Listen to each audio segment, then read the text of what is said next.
IBN 7 बना तीसरा सबसे ज्यादा देखा जाने वाला हिंदी न्यूज चैनल। IBN 7 हौसला है।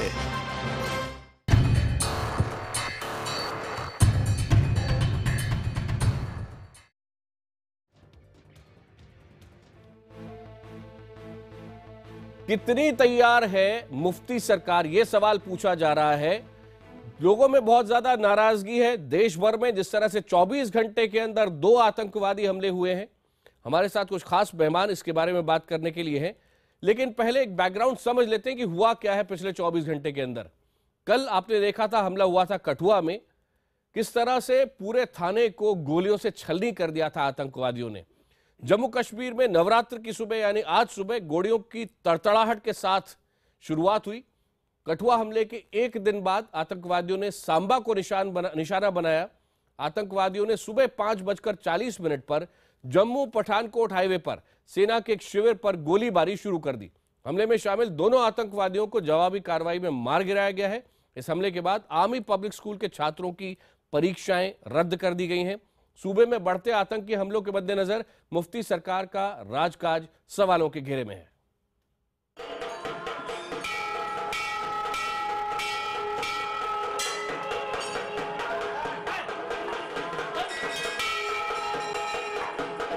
पौ फटने से पहले ही जब जम्मू कश्मीर सहित देश के बड़े हिस्से के मंदिरों में जब बज रही थी घंटियां, शंखनाद से गूंज रहा था वातावरण, उसी वक्त अचानक गोलियों की तड़तड़ाहट से माहौल में घुलने लगा बारूदी गंध। शुक्रवार को कठुआ में हमले के ठीक एक दिन बाद इस बार आतंकियों के निशाने पर था सांबा। सांबा के मेशवाड़ा इलाके में सैन्य शिविर पर गोलीबारी और ग्रेनेड दागे जाने लगे। गोलियों ने न सेना की बख्तरबंद गाड़ियों को बख्शा और न ही आम नागरिकों के घरों के दरो दीवार को। फिर क्या था, ठिठक पड़े श्रद्धालु, हर तरफ फैलने लगी दहशत। थम गया जम्मू पठानकोट हाईवे और आसपास के इलाकों में मुस्तैद हो गए सुरक्षा बल के जवान। हम जब पहुंचे 5:30 बजे, हम जहाँ पे मैं घर से आया, मंदिर में गया चीची माता में, जैसे इधर से निकला वैसे फायरिंग स्टार्ट हो गई। तब हमने देखा कि जहाँ से फायरिंग हुई, तब हमने घर में फ़ोन किया, तब आर्मी वाले पहुंच गए, उन्होंने आने नहीं दिया। रास्ते उसी समय उन्होंने बंद कर दिए। फिर पुलिस वाले आ गए, पुलिस वाले इधर नाका लगा दिया, इधर बंद कर दिया। आतंकियों से मिली चुनौती के बाद सेना और पुलिस के जवानों को इलाके को घेरते देर नहीं लगी। इस दौरान हुई 2 तरफा गोलीबारी में वैष्णो देवी जाने वाले एक श्रद्धालु को गोली लगी तो एक आतंकी भी मारा गया। पुल के ऊपर पहुंचे तो फटाफट फायर स्टार्ट हुआ, तो हमने सोचा ये आपस में आर्मी वाले जो सालीना फायर करते हैं वो वाला फायर हो रहा होगा। फिर ऊपर से ऐसे गोली निकला तो अचानक वो लोग चिल्लाए वहाँ से फायर हो रहा है, तो हमें पता चला कि उग्रवादी के साथ फायर हो रहा है। अटैक हुआ है, वहाँ फायरिंग चल रही है, तो हमने यहाँ अपने नाके वगैरह अलर्ट किए हैं सांबा डिस्ट्रिक्ट में। तो इसके बाद वो जो इंजर्ड है उसको भी हॉस्पिटल पहुंचाया है सचिव साहब ने। उधर गोलीबारी जारी थी तो इधर बयानबाजी। आरएसएस से बीजेपी में आए राम माधव हिंदू कैलेंडर के हिसाब से नए साल की शुरुआत और नवरात्र के मौके पर हुए हमले को एक ही सांस में देश पर हमला बता गए। अपने देश पर दूसरा अटैक है और ये बात साफ है कि पाकिस्तान के अंदर जो आतंकवादी गुट है, आतंकवादी एलिमेंट्स है, वे जम्मू कश्मीर में विशेषकर फिर से आतंक का माहौल बढ़ाने का प्रयास कर रहे हैं। सूबे में पीडीपी के साथ मिलकर राम माधव जी की पार्टी सरकार चला रही है। उसी पीडीपी के साथ जिसके नेता और मुख्यमंत्री मुफ्ती मोहम्मद सईद शांतिपूर्ण कामयाब चुनाव के लिए हुर्रियत और पाकिस्तान को श्रेय दे चुके हैं। ऐसे में राम माधव न सही बीजेपी के स्थानीय नेता ही दबी जुबान से निकली ऊंची आवाज में कुछ बोलने का जोखिम ले रहे हैं।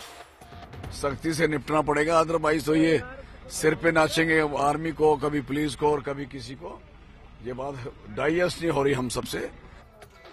क्या डाइजेस्ट नहीं हो पा रहा सूबे के हुक्मरान को, ये तो साफ नहीं, लेकिन जब सोए लोगों की सुबह की नींद गोलियों की आवाज ने उड़ाई तब देश के रक्षा मंत्री को पूरी खबर नहीं थी और गृह मंत्री बाखबर थे। The Jammu Kashmir situation, you have had 2 attacks in 2 days. You have got full information. Let me get the information and come back to you. हमारी बातचीत हुई है जम्मू कश्मीर के संबंधित अधिकारियों से। वहाँ डिप्टी सीएम का भी टेलीफोन आया था, इंटेलिजेंस से भी जानकारी मिली है और वहाँ जो भी आवश्यक कार्रवाई अपेक्षित है वो की जा रही है। मुफ्ती सरकार बनते ही आतंकियों के हौसले बुलंद क्यों हो गए? क्या नवरात्र पर साजिश के तहत हमले को अंजाम दिया गया या फिर पीडीपी बीजेपी का गठबंधन आतंकियों को मंजूर नहीं। वजह जो भी हो, इन हमलों ने मुफ्ती को भी अपने बयान बदलने को मजबूर कर दिया। सामरिक मामलों के जानकार भी मानते हैं कि सूबे में इस तरह की सरकार की जरूरत थी, लेकिन मुफ्ती के विवादास्पद बयान की नहीं।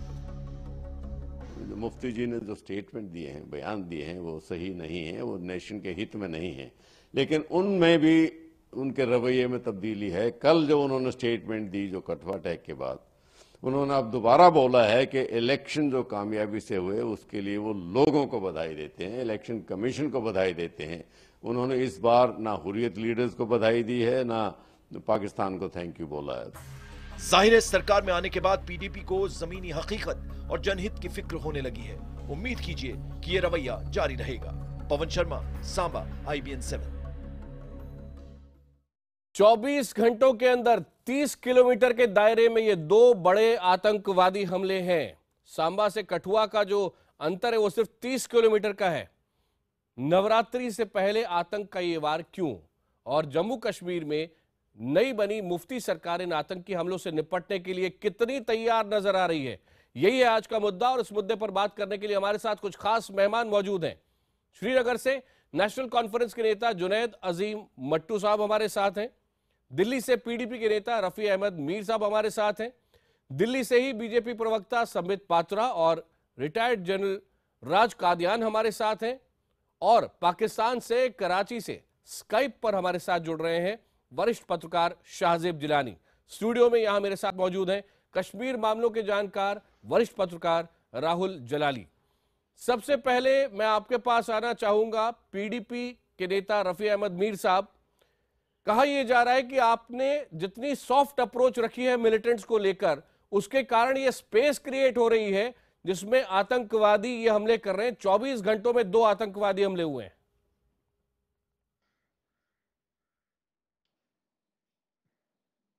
सबसे पहले तो मैं इस वाक़या की मज़म्मत करता हूं। हमारी पार्टी पहले ही मज़म्मत कर चुकी है और जो हमारी रियासत के ऑनरेबल चीफ मिनिस्टर मुफ्ती मोहम्मद सईद हैं, उनकी तरफ से भी इसकी कड़ी मज़म्मत की गई है। और आपको ये जानना चाहिए, सारे देश को ये जानना है कि ये जो वाक़यात हुए हैं ये पहली बार नहीं हुए हैं। ये जो मिलिटेंसी का आगाज़ 1990 से हुआ है, आज तक ये चला आ रहा है, लेकिन इसमें वक्तन फ़वक्तन कमी आई है। और आज तमाम जो देश की सिक्योरिटी एजेंसीज़ हैं और पॉलिटिकल पार्टीज़ हैं और लोगों के सामने भी ये बात है कि देश जो लेवल ऑफ मिलिटेंसी है इसमें कमी आ गई है। लेकिन बात यह है कि ये ऑल ऑफ ए सडन सारा ऐसा जो माहौल है डिसअपीयर नहीं होने को देखा जा रहा है। और जो आज का नया हमारा गठबंधन है यूनियन में बीजेपी के साथ पीडीपी का, इसके लिए जो दूसरा साइड है वो सोया तो नहीं है। जिस तरह से 1990 से एक कोशिश उनको थी जम्मू कश्मीर को अलग करने की, रियासत को अलग करने की मुल्क से, वो अपनी कोशिश पर बैठेंगे तो नहीं। लेकिन अब ये डिपेंड करता है कि इनको कितना इफेक्टिवली हम डील करेंगे। हमारी कोशिश है, हमारी सरकार की कोशिश है, हमारी पार्टी की कोशिश है कि सारे मुल्क के लोगों को साथ लेकर इसको फाइट किया जाना चाहिए। और जो हमारी जहनी इनहिबिशंस है, मेंटल आप सारे मुल्क को साथ लेने की बात कर रहे हैं। अभी तो दबी जुबान से जो बीजेपी के नेता हैं, जो आपकी पार्टी, जो आपकी सरकार में आपके साथ है, ये सवाल है टेररिज्म को ऐसे तरीके से डील करने का कि एक माहौल बना जाए जिससे हम पीस की तरफ दौड़ सकें। बीजेपी के नेता कह रहे हैं ये डाइजेस्ट नहीं हो रहा है जिस तरह से हमले हो रहे हैं पुलिस के ऊपर, आर्मी के ऊपर। नाराजगी है बहुत बीजेपी के नेताओं में जो सरकार में आपके साथ हैं। हमारे साथ ही रहे नेशनल कॉन्फ्रेंस के प्रवक्ता जुनैद अजीम मट्टू साहब हमारे साथ हैं। मट्टू साहब, आप थोड़ा बताएं, ये पीडीपी कह रही है कि उन्हें और वक्त चाहिए, बहुत लंबे समय से मिलिटेंसी चल रही है, थोड़े समय में ये कम हो सकती है। पॉइंट तो उनका एक है कि मिलिटेंसी कोई नया फिनोमेनन नहीं है। रफ़ी साहब से मैं अग्री करूंगा, वो गलत नहीं कह रहे हैं। जो बयान आपने बात किया, कुछ स्टेटमेंट्स जो आपने बात की मुफ्ती साहब की, आज जो कल उन्होंने बयान दिए हैं उनमें उन्होंने वो बयान बिल्कुल चेंज किया है, उसको दुरुस्त करने की कोशिश की है। मसला देखिए एक है, मैं आपको बहुत क्रक्स में एक मसला बताता हूँ। पीडीपी के एक स्पोक्स पर्सन थे जो अब स्पोक्स पर्सन नहीं रहे हैं, उनने कल ट्वीट किया था, अंग्रेजी में लिखा था that about the new state government in J&K, remember the story of the wily fox, how he outsmarted all of them। एक ब्रांड ऑफ पॉलिटिक्स है मुफ्ती साहब का जो जाने जाते हैं 1957 से। वो सबसे पहले अपने अलाइज को आउटस्मार्ट करते हैं, उनको ह्यूमिलिएट करते हैं, उनको कॉर्नर करते हैं, प्रेशर टैक्टिक्स क्रिएट करते हैं, एम्बैरेसमेंट क्रिएट करते हैं। अब वो ठीक है, वो एक पार्टिजन पॉलिटिकल मसला है, बीटीपी और बीजेपी में आपस में शैडो बॉक्सिंग हो रही है, लेकिन national security of citizens compromise हो एक अलायंस की शैडो बॉक्सिंग के लिए, वो एक बहुत अनफॉर्चुनेट चीज़ है। अब मैं ये नहीं कह रहा हूँ कि इस अटैक के जिम्मेवार पीडीपी है या बीजेपी है, इसको हमें पॉलिटिसाइज नहीं करना चाहिए, लॉस ऑफ लाइव्स हुआ है उसको कंडेम करना चाहिए, लेकिन ये जो ड्रामे हो रहे हैं, जो मेलोड्रामा हो रहा है, जो थिएट्रिक्स हो रहे हैं, आपने लोगों को मुबारक नहीं दी इलेक्शंस की, आपने हुर्रियत लीडर्स को इलेक्शन की मुबारकबाद दे दी पहले, आपके कंपल्शंस होंगे पॉलिटिकल, आपको ड्रामा करना पड़ेगा अपना, आपने जो बैक ट्रैक किया है कि हम जी बीजेपी को स्टेट से बाहर रखेंगे फिर उनके साथ अलायंस की, लेकिन ड्रामे के लिए आप नेशनल सिक्योरिटी, स्टेट की सिक्योरिटी, डेमोक्रेसी की सैंक्टिटी को आप कुर्बान मत कीजिए। आपको ड्रामा और थिएटर करना है, आप कर रहे हैं 40 साल से जनाब। मुझे याद है प्रवीण स्वामी एक बहुत सीनियर जर्नलिस्ट है, उन्होंने एक आर्टिकल लिखा है, मिस्टर मुफ्ती से the man of many parts in many parties, frontline में लिखा था उन्होंने, और उनमें उन्होंने लिखा था दैट वी होप दैट मुफ्ती साहब will not be a disasters chief minister, he has inarguably been the country's most disastrous home minister. So I hope that other than these dramas, other than these statements, other than these rhetorics, वो अब समझे कि एक state बड़ा sensitive है, ड्रामे के अलावा बहुत सारी चीजें हैं, जम्मू में मसले हो रहे हैं, लेकिन ये जो आर्टिकल आप कोट कर रहे हैं मेरे ख्याल से 2002 का है। जब वो फ्रंटलाइन जी 2002 से पहले लिखा था, जी 2002 का, तब से अभी तक तो बहुत कुछ बदल गया ना। मैं ये बात साफ कर नहीं, उनका ब्रांड ऑफ पॉलिटिक्स सेम रहा है ना, उनका ब्रांड ऑफ पॉलिटिक्स सेम रहा है। आर्टिकल 370 पे 5 बार उन्होंने साइन किया इरोड करने के लिए, बीजेपी के साथ उन्होंने नाटक किया जी 370 को बचाइए जनाब, 5 बार तो आपने इरोड किया साथ के साथ मिनिस्टर होके। पीडीपी से जवाब ले लेते हैं सर। जी रफी साहब, जी रफी साहब, जहां आपने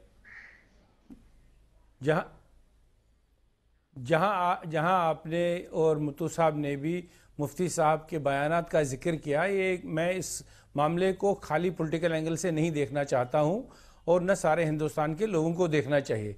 एक मामला है जिसमें जम्मू कश्मीर की आवाम पिस रही है। हमारा ख्याल है, हमारी पार्टी का मौक़िफ़ है और हमारी गवर्नमेंट का जो बीजेपी के साथ कॉमन मिनिमम प्रोग्राम है, हम चाहते हैं कि इस मसले का वंस फॉर ऑल सोल्यूशन हो। इसको हम कोई पॉलिटिकल टेव्स देने की ज़रूरत नहीं है। यहाँ जिन मामलात का जिक्र जुनैद साहब ने किया या आपने किया कि मुफ्ती साहब के बयान थे, वो एक स्पेसिफिक एंगल से लोगों तक लाए गए। हमने ये कहा था इस वक्त शायद उसकी तरफ जाने की ज़रूरत नहीं है। नहीं, उसमें कोई बदलने वाली बात नहीं। उस वक्त का एक स्टेटमेंट आफ्टर इलेक्शन जो मुफ्ती साहब ने हुकूमत लेने पर यह कहा था कि पोल परसेंटेज बढ़ गया था, उसमें कई लोगों का कंट्रीब्यूशन था। उसमें किसी हालत से यह नहीं कहा गया कि लोगों का कंट्रीब्यूशन नहीं था, सिक्योरिटी फोर्सेस का कंट्रीब्यूशन नहीं था, इलेक्शन कमीशन का नहीं था, वो था। लेकिन एज ऑन डेट जब हमला होता है हमारे लोगों का, मासूम लोगों में, चाहे वो सिक्योरिटी फोर्सेज के लोग हों, चाहे वो हमारे जवान हों, चाहे वो हमारे जम्मू के रहने वाले लोग हों, हमें we feel concern about this. और इसके लिए एक पुलिस और सिक्योरिटी फोर्सेस का एक एक्शन के अलावा पॉलिटिकली भी हम इसको इनपुट देना चाहते हैं और सारे देश को साथ लेके देना चाहते हैं। हमारे साथ ही रहे समित पात्रा जी, आपकी बात सुन रहे हैं। समित साहब, एक तरफ एमओएस पीएमओ है जो कह रहे हैं कि जीरो टॉलरेंस टू टेररिज्म ये हमारी पॉलिसी है, लेकिन लगातार बीजेपी के वोटर भी कह रहे हैं, देश भर से भी आवाजें उठ रही हैं, लोग कह रहे हैं कि एक राष्ट्रवादी पार्टी यहां पे नेशनल सिक्योरिटी के साथ कॉम्प्रोमाइज कर रही है और सिर्फ इसलिए कि जम्मू कश्मीर में सरकार बनी रहे। नहीं, पहले तो आकाश में कंडेम करना चाहूंगा इस प्रकार के डास्टर्डली अटैक को, जिस प्रकार से पाकिस्तान के जो फिदायन आतंकवादी हैं उन्होंने 2 दिन लगातार हमले किए। और दूसरा, मैं अपना सैल्यूट करना चाहूंगा उन जवानों का जिनकी जान इस में गई है। अब रहा बात, देखिए हम जितने लोग पैनल में बैठे हैं, कोई भी इसमें सेकंड व्यू नहीं रखता। हर किसी का व्यू एक है कि पाकिस्तान टेररिज्म को स्पॉन्सर कर रहा है अक्रॉस द बॉर्डर, और ये आज का फिनोमिना नहीं है, बहुत पुराने अरसे से चला आ रहा है। और अब ये वक्त आ गया है जो प्रधानमंत्री नरेंद्र मोदी ने कहा है कि जीरो टॉलरेंस फॉर टेररिज्म, और ये पार्टी उसमें विश्वास रखती है क्योंकि जी पीडीपी साथ में है आपके इस काम में। जीरो टॉलरेंस टू टेररिज्म उनकी भी पॉलिसी है, सवाल ये पूछ रहे हैं लोग। मैं इसको अभी बताता हूं। मैं पहले ये आंकड़े बता दूं जो आज खुद डिफेंस मिनिस्टर ने रखा है देश के सामने कि विगत इसी वर्ष में जनवरी से लेकर मार्च तक 26 टेररिस्ट को न्यूट्रलाइज किया गया है। आप देखिए ये अपने आप में एक बहुत बड़ी संख्या है। 26 आतंकवादियों को ढेर कर दिया गया है मात्र 3 महीनों में, और इस कारण से कहीं ना कहीं आतंकवादियों का जो मोराल है वो नीचे है, वो टूटा हुआ है, और अपने आप को कॉन्फिडेंस को बूस्ट करने के लिए आतंकवादी इस प्रकार के कदम को, जघन्य कदम उठा रहे हैं, मगर उन्हें बख्शा नहीं जाएगा। और तमाम पार्टी हिंदुस्तान का भारतीय जनता पार्टी के इस विचार के साथ खड़े हैं। तमाम पार्टी को चाहिए कि सेंट्रल गवर्नमेंट के इस नेक विचार के साथ खड़े रहें, और मैं जानता हूं कि चाहे वो पीडीपी हो चाहे एनसी है, उन्हें भी हमारे साथ खड़ा रहना पड़ेगा, क्योंकि हिंदुस्तान के सरजमीन से आतंकवाद को मिटाना है और पाकिस्तान जिस प्रकार की हरकतों को अंजाम दे रही है उनको बंद करना है।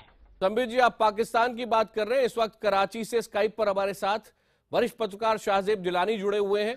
शाहजेब, किस तरह के रिएक्शंस पाकिस्तान आर्मी और पाकिस्तान गवर्नमेंट की तरफ से आ रहे हैं, क्योंकि शक की सुई सीधे सीधे पाकिस्तान की ओर घुमाई जा रही है कि ये जो आतंकवादी थे, टेररिस्ट थे, ये पाकिस्तान से आए थे, इंटरनेशनल बॉर्डर क्रॉस करके आए थे। 24 घंटों में 2 आतंकी हमले इन्होंने किए भारत में।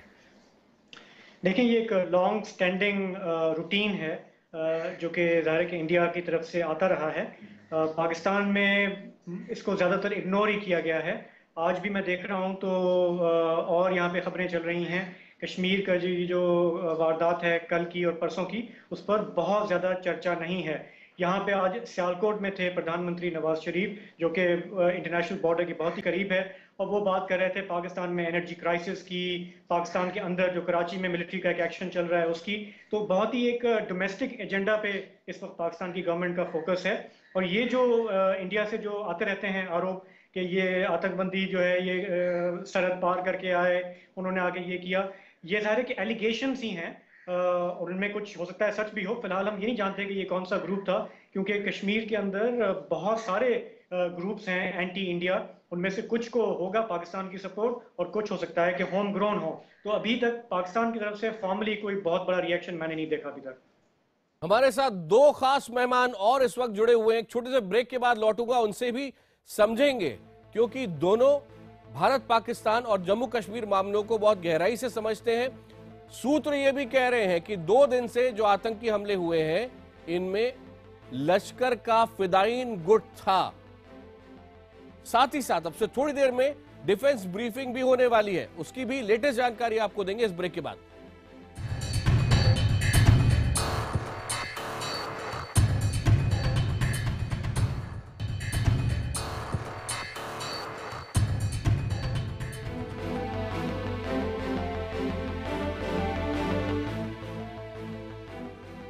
हिंदू कैलेंडर के मुताबिक आज से नया साल शुरू हो रहा है, लेकिन जम्मू के सांबा में लोगों ने नए साल में जब आंखें खोली तो उन्हें सबसे पहले सुनाई दिए धमाके और गोलीबारी की आवाज।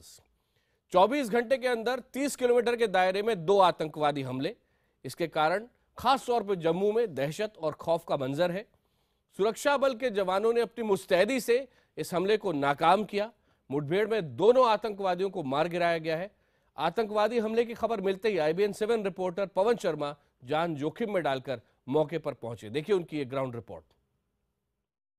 हम इस वक्त ग्राउंड जीरो सांबा में हैं, बिल्कुल आर्मी कैंप के बाहर। यहाँ पर आप देख सकते हैं जम्मू कश्मीर पुलिस के बख्तरबंद गाड़ियाँ जहाँ पर लगी हुई हैं, जवान इनके जहाँ पर तैनात हैं। जम्मू पठानकोट हाईवे पूरा बंद कर दिया गया है, कोई गाड़ी को नहीं छोड़ा जा रहा। सेना का आर्मी कैंप है, यहाँ पर जो मिलिटेंट सुबह यहाँ पर आए थे उन्होंने फायरिंग शुरू की थी, उसके बाद आतंकियों को कैंप के बाहर ही रोका गया है। ये वो गाड़ी है जहाँ कल जो इनकाउंटर हुआ था राजबाग पुलिस स्टेशन में, ये वो गाड़ी वहाँ पर गई थी। गोलियों के निशान इस गाड़ी पर आप अभी भी देख सकते हैं, यहाँ पर जो बुलेट लगे हुए हैं। लगातार इनकाउंटर दूसरे दिन यहाँ पर चल रहा है, क्योंकि कल जो हुआ था इनकाउंटर वो राजबाग कठुआ में हुआ था, और 24 घंटे के भीतर ये दूसरा अटैक है। वो 2 ग्रुप बताए जा रहे हैं, 2 फिदायीन आतंकियों के 2 ग्रुप हैं। लगभग 4 आतंकी हो सकते हैं जिन्होंने सेना कैंप पे हमला किया है। हालांकि सेना के जवानों ने हमले को नाकाम कर दिया है। आतंकी सेना कैंप के भीतर नहीं घुस पाए हैं, उनको बाहर ही होल्ड किया गया है। वहाँ पर एक फ्लाईओवर जो बना हुआ है सांबा हाईवे के ऊपर, उसके नीचे आतंकी छिपे हुए हैं। लोकेशन चेंज कर रहे हैं दोनों ग्रुप, जगह जगह से फायरिंग कर रहे हैं। हम जब पहुंचे 5:30 बजे, हम जहाँ पे मैं घर से आया, मंदिर में गया चीची माता में, जैसे इधर से निकला वैसे फायरिंग स्टार्ट हो गई। तब हमने देखा कि जहाँ से फायरिंग हुई, तब हमने घर में फ़ोन किया, तब आर्मी वाले पहुंच गए, उन्होंने आने नहीं दिया रास्ते, उसी समय उन्होंने बंद कर दिए। फिर पुलिस वाले आ गए, पुलिस वाले ने इधर नाका लगा दिया, इधर बंद कर दिया। जहाँ पे कोई 4-5 मिलिटेंट है जो कल के वहाँ से आया है, वो मिलिटेंट कहीं पे रात को रहे। वो सुबह जब जहाँ पे सायरन बजा, सबसे पहले आर्मी ने सायरन बजाया तो हम जागे, सभी आ गए इधर। तो वहाँ पे उतनी देर में ग्रेनेड फेंका इन्होंने, 2-3 ग्रेनेड फेंके, उसके बाद इन्होंने फायरिंग शुरू कर दी। 24 घंटे के भीतर ही जम्मू कश्मीर में दूसरा आतंकी हमला हो चुका है। सांबा में आर्मी कैंप के ऊपर फिदायीन हमला हुआ है और लगातार वहां पर दोनों तरफ से फायरिंग चल रही है। जम्मू पठानकोट हाईवे को बंद कर दिया गया है। पुलिस के जवान जो है वो हाईवे पर तैनात हैं। कड़ी सुरक्षा बरती जा रही है। हर तरफ जितने भी जो रास्ते आ रहे हैं सीमावर्ती इलाकों से शहर की तरफ जाने वाले, उनको सील कर दिया गया है, जगह जगह पर तैनात किया है। पुलिस के अधिकारी मौके पर है। यहाँ मैं बता दूं, ये जो सेना के रिहायशी क्वार्टर दिख रहे हैं, इसके आगे जो पेड़ है वहाँ पर वो सेना का कैंप है। इसके आगे मीडिया को जाने नहीं दिया जा रहा है। उसी कैंप के बाहर आतंकियों के साथ जवानों की मुठभेड़ चल रही है। जम्मू कश्मीर पुलिस के जवान, सीआरपीएफ, सेना के जवान वहां पर मोर्चा संभाले हुए हैं। सांबा में अभी भी मुठभेड़ चल रही है, लेकिन जो सैन्य सूत्रों का कहना है कि 2 आतंकियों को फिलहाल मार गिराया गया है, लेकिन अभी भी वहां पर मुठभेड़ चल रही है। यहाँ पर आप देख सकते हैं किस तरह से जम्मू कश्मीर पुलिस के जवान जो हैं पूरी तैयारी के साथ यहाँ पर पहुंचे हुए हैं, ग्रेनेड्स लेकर, पूरे असले के साथ हैं। और पूरा अगर हम बात करें तो स्पेशल फोर्स यहाँ पर जो जम्मू कश्मीर पुलिस की एसओजी की टीम है वो पहुंची है। मेरे कैमरामैन को कहूँगा किस तरह बताएगा। पूरे जवान जहाँ पर पूरे असले के साथ यहाँ पर पहुंचे हुए हैं और फाइनल असाल्ट की जहाँ पर हम कहें तो एक तैयारी यहाँ पर पूरी चल रही है। सेना के जवान जो है वो आगे मोर्चे पर हैं और यहाँ पर जम्मू कश्मीर पुलिस के जवान वो भी पहुंचे हुए हैं लगातार। हालांकि जो सूत्रों का कहना है कि सिर्फ 2 जो आतंकी थे उनको मार गिराया गया है। 24 घंटे के अंदर 2 आतंकी हमले, और इसी पर बात करने के लिए हमारे साथ हैं श्रीनगर से नेशनल कॉन्फ्रेंस के प्रवक्ता जुनैद अजीम मट्टू, दिल्ली से पीडीपी नेता रफी अहमद मीर, दिल्ली से ही बीजेपी प्रवक्ता संबित पात्रा, जनरल राज कादियान हमारे साथ हैं, और यहां स्टूडियो में मेरे साथ हैं कश्मीर मामलों के जानकार वरिष्ठ पत्रकार राहुल जलाली।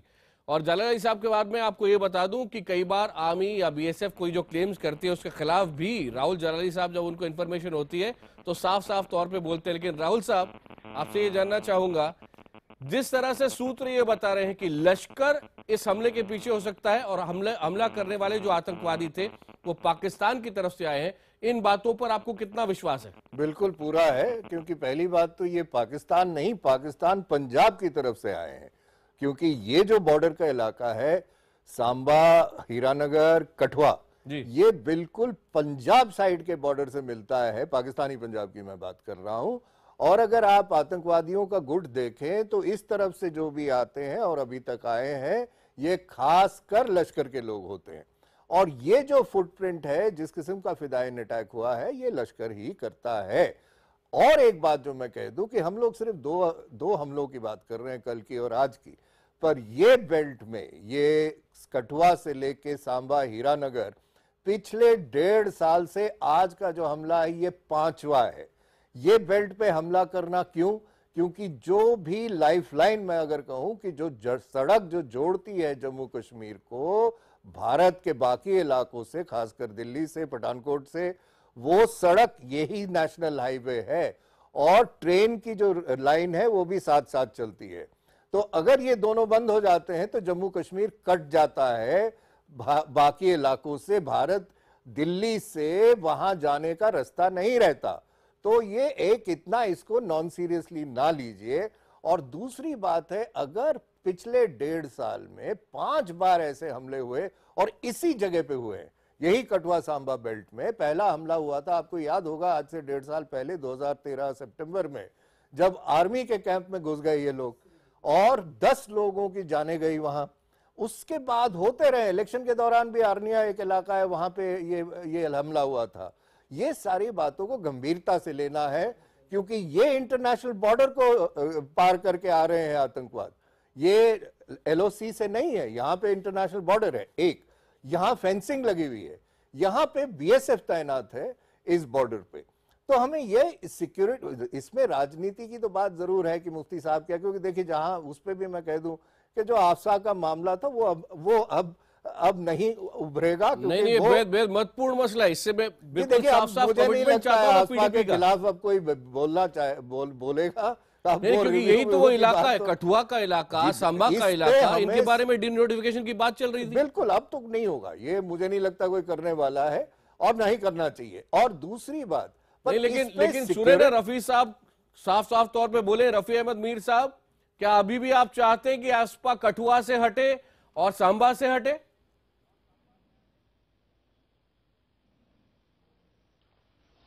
देखिए बात यह है, ये एक मिलिटेंट अटैक को लेकर एफएसपा पर फैसला नहीं किया जा सकता है। हम ये भी नहीं कहेंगे जब तक लास्ट बंदूक की गनकरेज बंद हो जाएगी उस वक्त एफएसपा हटाया जाएगा। इस बात पर एडुकेटली दोनों पार्टियों ने और हमारी मौजूदा सरकार का वाज़ेह पूरे जम्मू कश्मीर की बात नहीं कर रहा हूं मैं, आपसे स्पेसिफिकली कठुआ और सांबा के बारे में पूछ रहा हूं, लेकिन जहां पर आतंकवादी हमले हुए 2 दिन के अंदर। चाहते हैं कि इसका पूरा असेसमेंट किया जाए, ये मामला जो आज हुए इनको भी अंडर कंसिडरेशन लिया जाएगा, जो इसके स्टेक होल्डर्स है उनको भी कंसिडरेशन में लिया जाएगा। लेकिन एक मामला जो आज हुआ, जो बदकिस्मती हुई, जिसकी हमने मजम्मत की, इसके लिए कोई आगे चलने की भी रुकावट भी पैदा नहीं होनी चाहिए। फिर तो ये जब तक दुनिया चलेगी तब तक ये मामला हल होता है। एक बंदूक की कहीं गोली चलेगी तो हम कहेंगे हम आगे बढ़ेंगे ही नहीं। मुझे लगता है हमारे साथ कंसिडरेशन होना चाहिए, वो मामला जहां आपसे जानना चाहूंगा, गौर लेना चाहिए और जो स्टेक होल्डर्स है उनकी भी ख्याल का पीडीपी अभी भी ये कहने को तैयार नहीं है कि इतने डिस्टर्ब्ड एरिया जहां पर 2 हमले हुए जो स्ट्रेटेजिकली इतना महत्वपूर्ण है, जैसा कि जलाली साहब अभी बता रहे थे, उसके बावजूद पीडीपी की पोजीशन ये है कि बड़ी पिक्चर देखें।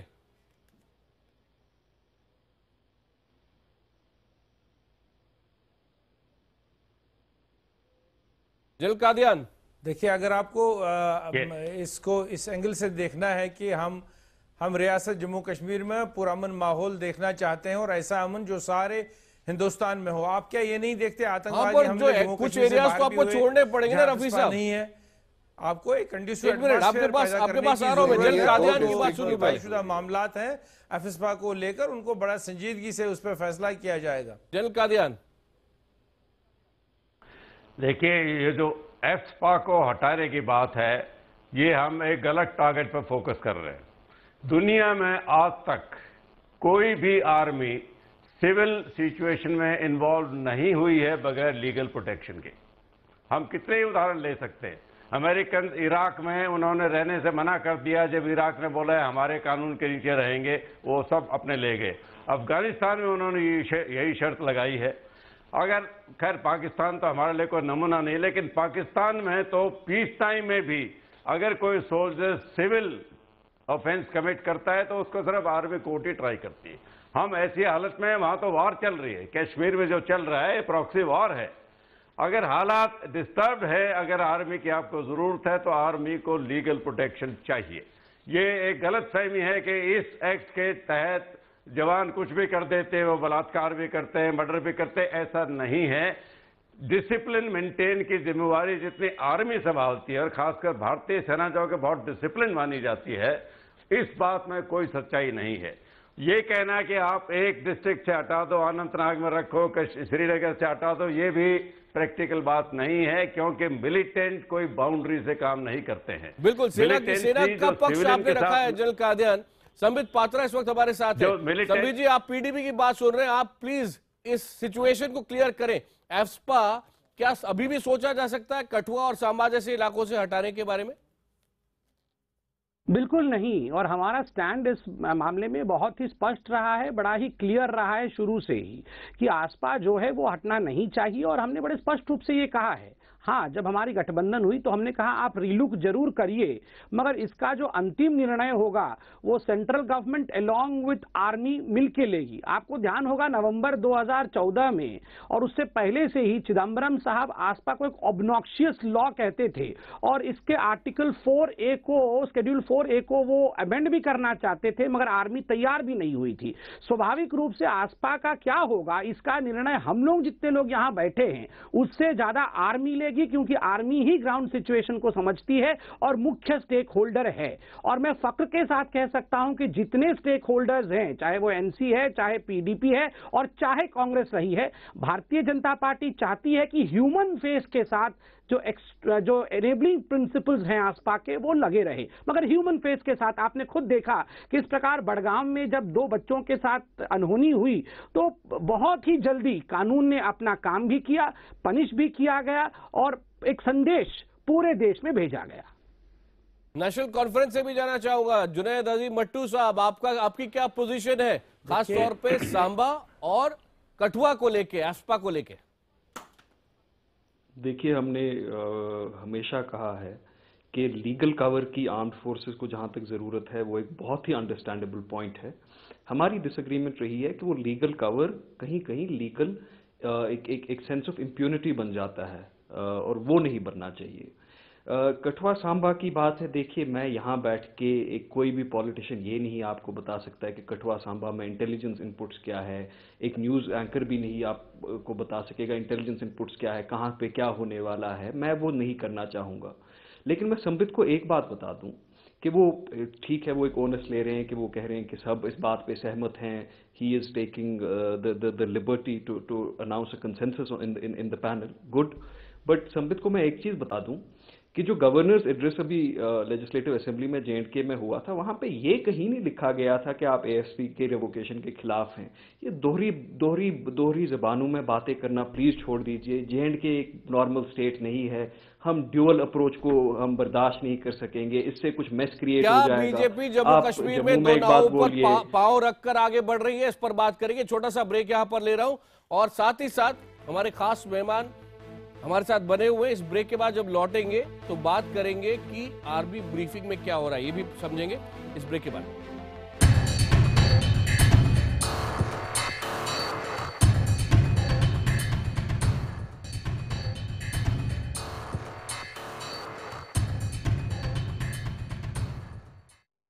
चौबीस घंटे में 2 आतंकवादी हमले, कितनी तैयार है मुफ्ती सरकार, यही सवाल हम पूछ रहे हैं।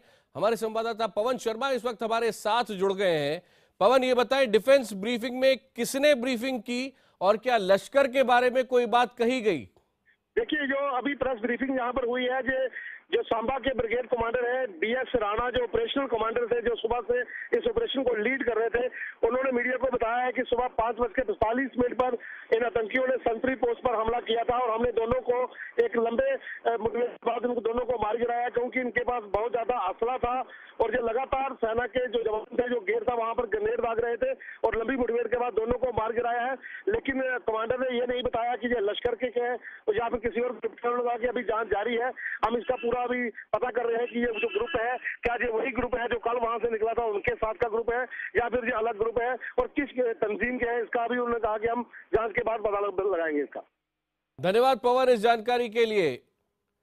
राहुल जालेरी साहब, ये थोड़ा सा अजीब है, क्योंकि जिस तरह से आप कह रहे हैं कि आपकी अपनी इंफॉर्मेशन भी है और पहले से सोर्सेज भी हमें ये कह रहे हैं कि लश्कर का इसमें हाथ है, इंटरनेशनल बॉर्डर पार करके ये लोग आए थे, लेकिन ब्रीफिंग में ये बातें सामने नहीं कही गई हैं। देखिए, ब्रीफिंग में शायद एक साथ एकदम नहीं कहा जाएगा, पर मामला ऐसा है कि देखिए, कश्मीर में जहां तक आतंकवादियों का सवाल है, जो इस किस्म के हमले करते हैं, 2 ही थे, एक तो लश्कर और एक जैश मोहम्मद अब पिक्चर से बाहर है। हिजबुल मुजाहिदीन का ये रोल कभी रहा ही नहीं है और हिजबुल मुजाहिदीन बेसिकली कश्मीरी उसमें जाते थे, अब कश्मीरी ने बंदूक छोड़ दिया। लेकिन आपकी अपनी जानकारी क्या है? लैब्स कहां पर हुआ है? लैब्स, देखिए, लैब्स तो ये इस पे एग्जामिन करना पड़ेगा, क्योंकि देखिए ये जो बॉर्डर है इसमें कई जगहों पे नाले हैं, गहरे नाले, जहां से अक्सर आतंकवादी जो है उन्हीं के थ्रू रात को आ जाते हैं, तो वहां पे उसको बंद क्यों नहीं किया गया? एक ये है। दूसरा, डिप्लॉयमेंट, क्योंकि मैं ये फिर से कह रहा हूं कि यहाँ पे आर्मी की डिप्लॉयमेंट नहीं है, यहाँ पे पैरामिलिट्री फोर्स उनकी डिप्लॉयमेंट की जाती है, BSF की है, क्योंकि इंटरनेशनल बॉर्डर पे वही होता है। तो क्या उनके डिप्लॉयमेंट में कहीं पे खामियां हैं? तो इसको एग्जामिन करना चाहिए, क्योंकि अगर 1.5 साल में बार बार ऐसे हमले हो रहे हैं और तो इसी इलाके में, कठुआ सांबा बेल्ट में, तो इस पे तो ये अभी तक हम लोगों को पता हो जाना चाहिए था कि क्यों हो रहा है। 1.5 साल तक हम क्या कर रहे हैं, एक सवाल ये। दूसरा, देखिए, ये जो हमला हुआ है, अभी नवरात्रा शुरू हुआ है और वैष्णो देवी में आप माता वैष्णो देवी का जो अभी भीड़ जो जा रही है, आपको अभी टिकट नहीं मिलेंगे। तो ये भी देखिए कि जिस किस्म से क्राउड माता वैष्णो देवी के लिए जा रहा है, इसकी टाइमिंग, जिस दिन वहां यात्रा शुरू होती है, मैं इसे यात्रा कहूंगा क्योंकि नवरात्रे के दिनों में बिल्कुल वही माहौल रहता है, उसी वक्त हमला किया जाता है।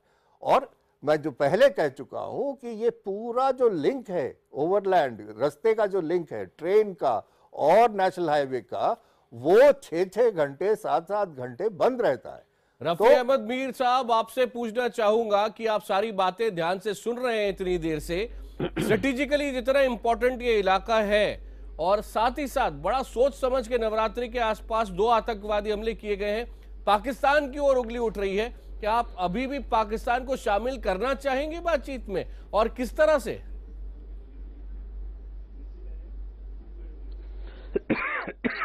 देखिए, इससे पहले कि मैं आपको ये बात बताऊं, यहाँ पे ये बात चली कि ये एरिया जो है इंटरनेशनल बॉर्डर का, यहाँ पे जैसे कल भी वज़ीर आला साहब ने कहा नॉन स्टेट एक्टर्स का रोल हो सकता है।